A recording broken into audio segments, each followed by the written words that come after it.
Salve, salve família! Hoje estamos aqui mais uma vez e hoje quero falar com você sobre o que representa ou o que vai representar esse novo governo Donald Trump. Essa rearticulação da extrema-direita nos Estados Unidos e quais as consequências que vão ter sobre o Brasil e a América Latina esses próximos 4 anos. Mas antes de tudo, peço para você deixar seu like, compartilhar nosso conteúdo e se inscrever no canal, porque isso dá uma força e nos ajuda bastante. Hoje é um dia histórico. Um presidente dos Estados Unidos chega a seu segundo mandato e este é Donald Trump. O que representa essa vitória e o que vai representar esses próximos 4 anos de governo Trump? Acho que a primeira coisa que a gente deve avaliar é que é sabido de todo mundo que Trump teve uma vitória avassaladora sobre a democrata Kamala Harris. Em especial, é imprescindível que se fale, que se cite isso, sobre setores que são minorizados, excluídos nos Estados Unidos, como, por exemplo, a população latino-americana de origem latina. Trump ganhou em estados com uma maior ocupação de descendentes de pessoas que têm origem latino-americana. E isso é uma característica crucial para a gente observar na extrema-direita no mundo. Ela defendendo abertamente os interesses da burguesia, os interesses da elite econômica, ela consegue, a imediato, apresentar-se como uma solução de problemas elementares da vida do nosso povo, como o desemprego, a fome, embora não seja saída, embora ela não tenha saída real para isso, porque sua saída é capitalismo, é mais fome, é mais desigualdade. Mas, para setores que já vivem violências e exclusões cotidianamente, a extrema-direita tem se apresentado como solucionadora destes problemas. E aí demonstra, em segundo lugar, um limite bem nítido desse chamado neoliberalismo progressista. E o que significa isso? O neoliberalismo progressista é uma tentativa do neoliberalismo de se adaptar a perspectivas de adesão de figuras negras, indígenas, de figuras latinas, no caso dos Estados Unidos, a esses organismos de poder. Essa lógica de transformar demandas coletivas, demandas universais e transformá-las em meras demandas individuais.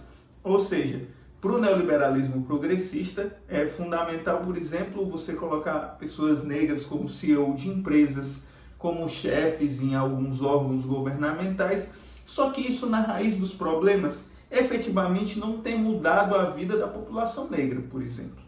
Ou seja, essa perspectiva de gerenciamento e de apenas adesão simbólica a essas coisas, o neoliberalismo progressista, que não apresenta de fato saídas reais para os nossos problemas, chega no seu teto, chega no seu limite. Haja vista, inclusive, que com a vitória e a aproximação da vitória do Trump e de sua posse, diversas empresas nos Estados Unidos retrocederam no que diz respeito a cargos de chefia para pessoas negras, aderindo de novo a uma perspectiva mais violenta e que representa de imediato logo essas violências contra essas populações.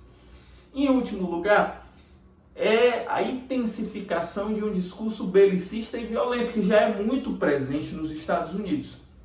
Ora, os Estados Unidos, sejam democratas, sejam republicanos, perspectiva ou a relação externa que eles estabelecem, a tática de política externa que eles estabelecem, necessariamente é muito similar, que é de pressionar os governos latino-americanos, que é de tentar estabelecer suas agendas sobre esse governo, as agendas dos mercados, uma relação de interesse, uma relação, digamos, neocolonial, imperialista em relação a esses povos, a nós latino-americanos. Ou seja, não tem tanta diferença assim.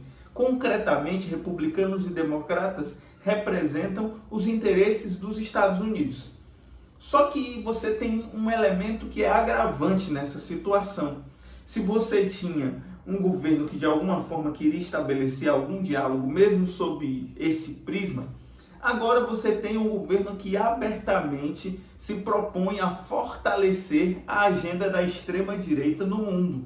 Ou seja, a extrema-direita na América Latina, com o governo Trump, ela se fortalece, ela se reorganiza.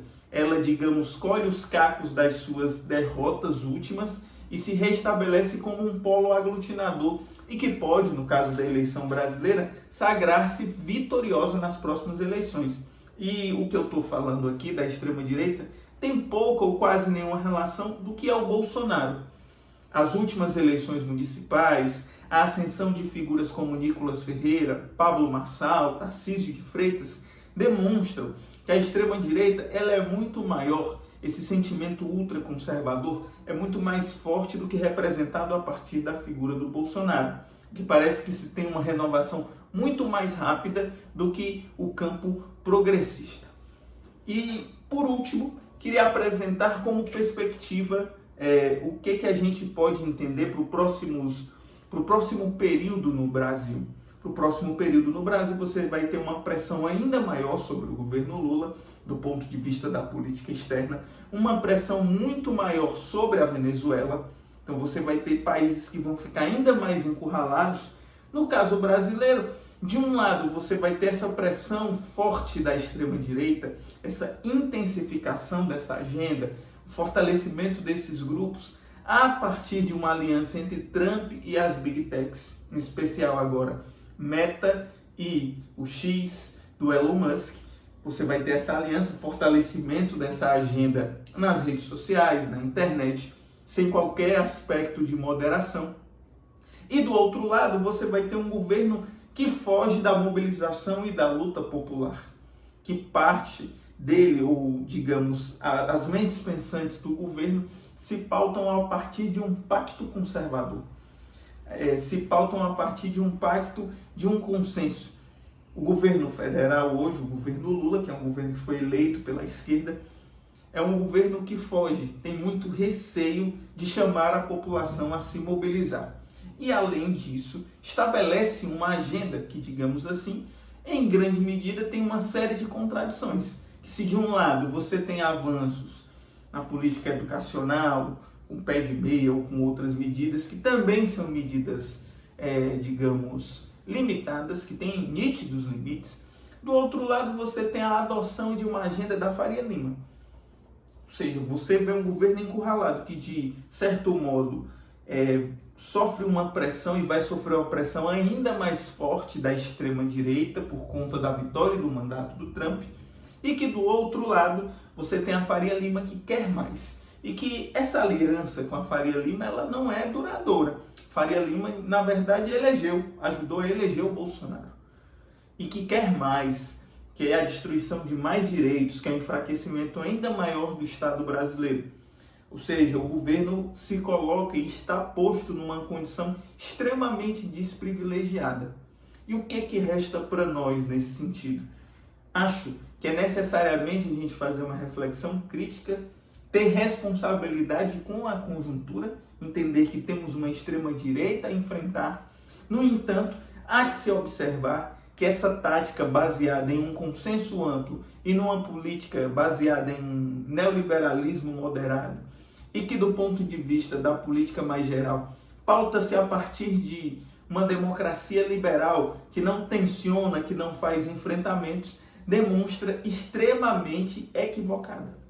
Que o que aconteceu nos Estados Unidos, que os democratas, mesmo sendo muito mais à direita que o PT, não demonstraram saída e que foram derrotados e que não houve reeleição da chapa democrata, pode acontecer como consequência no Brasil também.